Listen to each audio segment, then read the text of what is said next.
बिस्मिल्लाहिर्रहमानिर्रहीम। अस्सलाम वालेकुम। मैं हूं शेफ़ मुश्ताक। आप देख रहे हैं शेफ़ मुश्ताक फूड सीक्रेट। आज हम आपको यूनिक रेसिपी बता रहे हैं।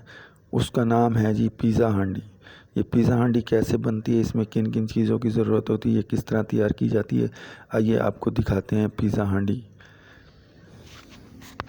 आप हमारे चैनल पर नए हैं तो हमारे चैनल को ज़रूर सब्सक्राइब कर दें, बेल आइकन दबाएं ताकि हमारी हर नई वीडियो आपको बर वक्त मिलती रही है। आइए वीडियो शुरू करते हैं, आपको दिखाते हैं पिज़्ज़ा हांडी की रेसिपी।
अगली वीडियो तक मुश्ताक आपसे इजाज़त चाहता है। अपना और अपने प्यारों का ख्याल रखें, दुआओं में याद रखें, हंसते रहें, मुस्कुराते रहें, खुश रहें। अल्लाह हाफिज़।